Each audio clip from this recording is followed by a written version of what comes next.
Welcome to Quantum Classes in KYT. Today we will study about the proof of Gauss theorem.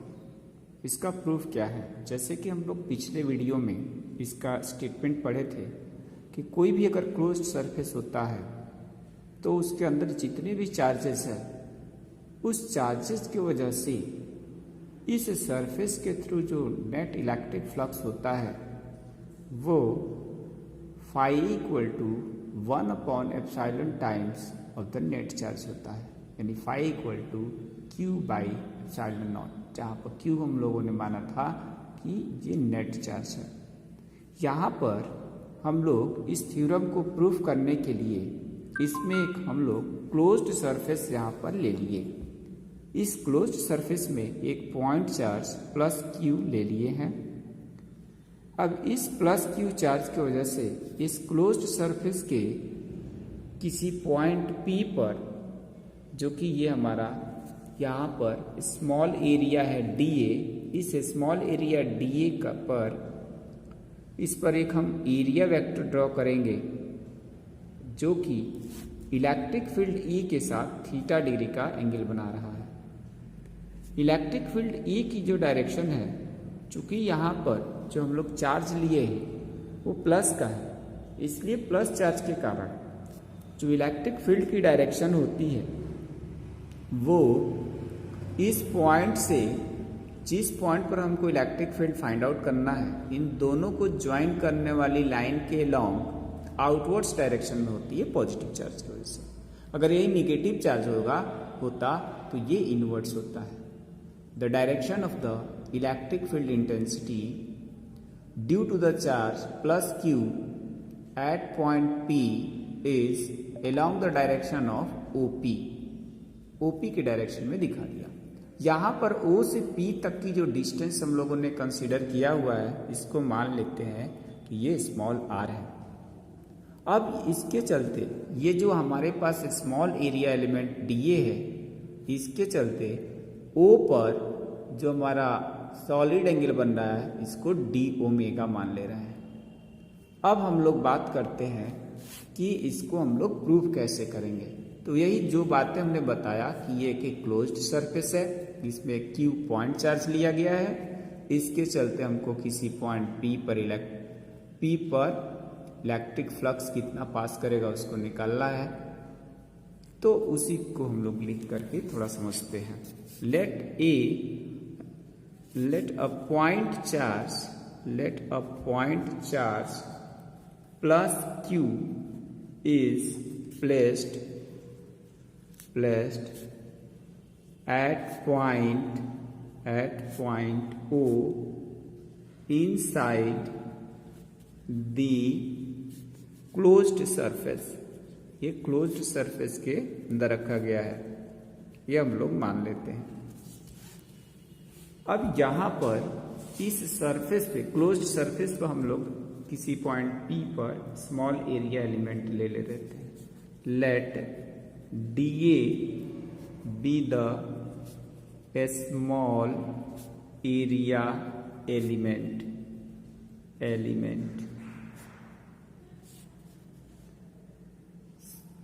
ये area element हम लोगों ने क्या ले लिया, ये DA ले लिया, ठीक है। we have to find the electric flux intensity at point P, which is r distance from point O point से r डिस्टेंस पर ये रखा हुआ है। तो यहाँ पर हम लोग इलेक्ट्रिक फील्ड इंटेंसिटी को निकालेंगे कि ये कितना होगा। इसका मतलब ये हुआ कि यहाँ पर OP की जो लेंथ है OP पॉइंट की वो स्मॉल r है, ठीक है। और एक चीज और हम लोग मान लेते हैं कि let the angle angle between the small area element dA vector and electric field E vector is theta। क्योंकि हम लोग जानते हैं कि यहाँ पर जो इलेक्ट्रिक फील्ड की डायरेक्शन होती है पॉजिटिव चार्ज के वजह से, वो कैसी होगी, आउटवर्ड डायरेक्शन में होगी, ओपी के अलावा। अब उसके आगे हम लोग इस पे देखते हैं। अब by the definition of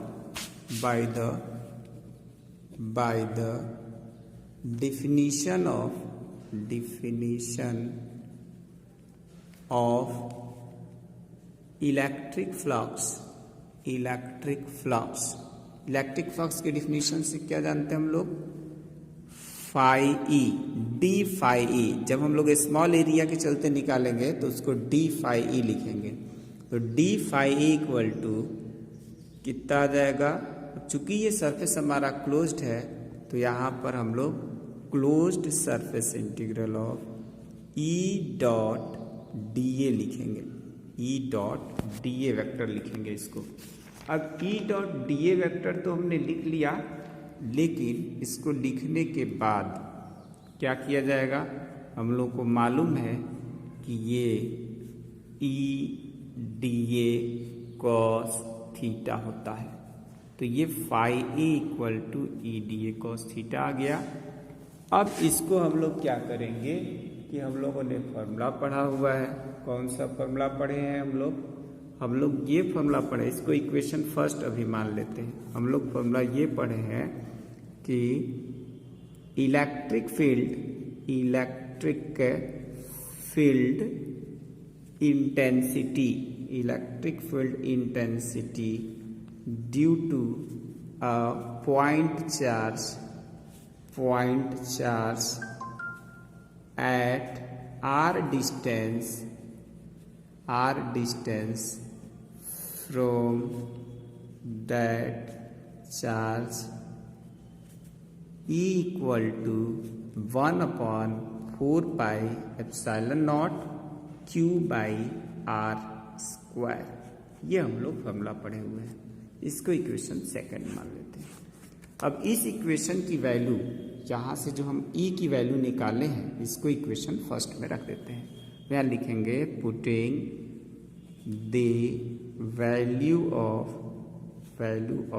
E in equation first में रखेंगे, देन वी गेट, हम लोग को क्या मिलेगा, D phi E equal to closed surface integration of E के जगह हमको लिखना है 1/4 pi epsilon naught Q by are square, और यहाँ पर आ जाएगा डी ए कॉस थीटा। इसी से इसको हम थोड़ा ऐसे भी लिख सकते हैं, Q upon 4 pi epsilon naught को बाहर कर लेते हैं इंटीग्रेशन से, और ये क्लोज्ड इंटीग्रेशन ऑफ अंदर बच जाएगा d A cos theta divided by are square, इतना बच जाएगा। और हम लोग सॉलिड एंगल की डिफिनीशन कल पढ़े थे नेक्स्ट वीडियो में, सॉलिड एंगल कि d A cos theta upon r square जो होता है वो हमारा स्मॉल सॉलिड एंगल होता है। यानी ये Q upon 4 pi epsilon naught को तो यहीं रख देंगे, और ये आ जाएगा क्लोज्ड इंटीग्रेशन ऑफ ये डी ओमेगा, जहाँ पर डी ओमेगा जो है ना वो स्मॉल एरिया एलिमेंट के चलते बना हुआ सॉलिड एंगल है, जो कि उसके सेंटर या ओ पॉइंट पर बनता है। तो इतना आ गया। अब हम लोग ये भी जानते हैं कि for any closed surface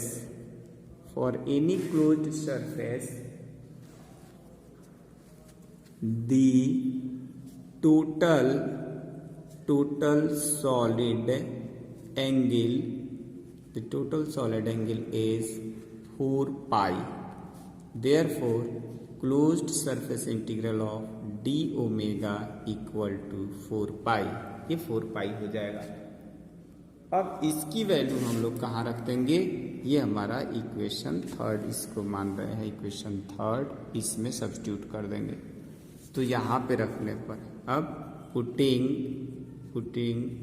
the value of closed integration of d omega equal to 4 pi we get क्या मिलेगा? यहाँ पर जब होल सरफेस की बात करेंगे तो यहाँ पर आ जाएगा फाई ई से डिनोट करेंगे और integration of d phi E लिखेंगे यहाँ पे।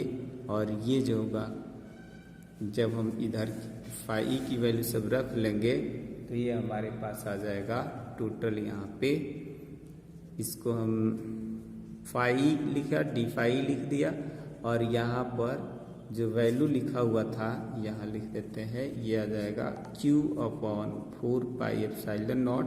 और यहाँ से जो हमारा closed integration of d omega था इसकी वैल्यू यहाँ पर हम 4 पाई रख देते हैं। 4 पाई से 4 पाई कैंसिल हो जाएगा तो Q अपॉन एप्सिलॉन नॉट आ जाएगा।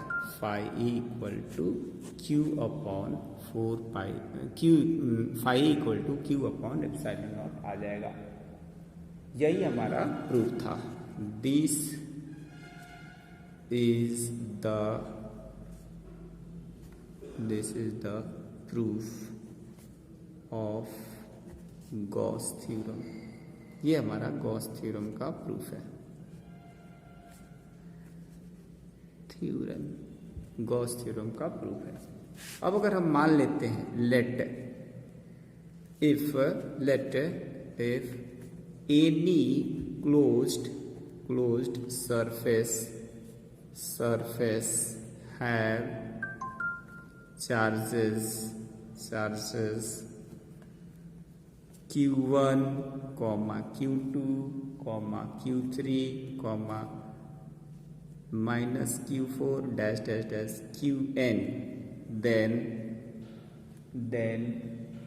phi e equal to given by 1 upon epsilon naught q1 plus q2 plus q3 minus q4 and dash plus qn, or the electric flux by the whole surface is given by 1 upon epsilon naught sigma q। तो यही हमारा Gauss theorem था। ठीक है, एक बार फिर से समझते हैं, बहुत इजी है। इसमें करना क्या है, हमको सबसे पहले हमने एक पॉइंट चार्ज प्लस क्यू लिया, इसके वजह से आउटवर्ड डायरेक्शन में इलेक्ट्रिक फील्ड लगेगा, बाहर की ओर प्लस चार्ज है। यहाँ पर एक स्मॉल एरिया एलिमेंट डीए ले लिया, इस पर एक नॉर्मल ड्रॉ कर दिया जो कि सरफेस के आउटवर्ड डायरेक्शन में ही होता है। मान लेते हैं ई और डी एक दूसरे से थीटा एंगल बनाते हैं। O से P पॉइंट की डिस्टेंस स्मॉल आर है, इस स्मॉल एरिया एलिमेंट के चलते सॉलिड एंगल डी ओमेगा बनता है। तो उसके बाद हमको करना क्या है, हमको निकालना है कि इलेक्ट्रिक फ्लक्स इस होल सरफेस से कितना क्रॉस करेगा। तो इसके लिए हमने इसी चीज़ को लेट लिखा हुआ है कि late plus Q is the point charge, बाकी सब लैंग्वेज लिखा ही है। ये रोटिंग डिस्टेंस आर मान लिया है। गॉस उसकी इलेक्ट्रिक फ्लक्स की डिफिनेशन से जानते हैं कि phi A equal to closed surface integral of E dot D A, और यहाँ पर डी फाई इक्वल टू ये ई डॉट डी ए जो होता है ई डी ए कॉस थीटा होता है। इसको इक्वेशन फर्स्ट मान लिया। दूसरी चीज़ हम जानते हैं electric field intensity due to the point charge होता है equal to 1/4 pi epsilon naught होता है, क्यू बाई आर स्क्वायर होता है। इसकी वैल्यू हमने इसमें रख लिया इक्वेशन फर्स्ट में, तो हमारे पास इक्वेशन कुछ इस तरह से आ गया। इसमें से हम डी ए कॉस थीटा और आर स्क्वायर को इंटीग्रेशन का अंदर ही रखा, बल्कि q upon 4 pi epsilon naught को बाहर कर लिया। अब ये d A cos theta upon r square solid angle होता है, डी ओमेगा से डिनोट करते हैं। फिर हम लोग जानते हैं कि किसी भी क्लोज्ड सरफेस के लिए जो टोटल हमारे पास सॉलिड एंगल बनता है उसके सेंटर पे 4 पाई बनता है। तो यही हमने क्या किया कि यहाँ पर चूंकि होल सरफेस की वजह से निकला, स्मॉल सरफेस की वजह से जो फ्लक्स निकला था डी फाई ई लिखा था, जब होल सरफेस की वजह से निकालेंगे तो closed integration of d phi E लिख देंगे और इसकी वैल्यू हम लोग Q/4πε0 इक्वेशन थर्ड से, और ये क्लोज्ड जो हमारा लिखा हुआ था इंटीग्रल ऑफ डी ओमेगा, तो डी ओमेगा की वैल्यू यहाँ पर 4π रख दिया, 4π से 4π कैंसिल हो गया, फाई इक्वल टू Q/ε0 आ गया और इस तरह से ये हमारा प्रूफ आ गया। अब इसमें हमने कहा कि चार्जेस हमारा एक ना होकर के बहुत सारे हैं, तो उस केसेस में टोटल फ्लक्स इक्वल टू 1/ε0 और ये सम ऑफ ऑल चार्जेस। इसको समेशन से भी डिनोट कर सकते हैं, तो गॉस थ्योरम को हम लोग ऐसे भी रिप्रेजेंट कर सकते हैं।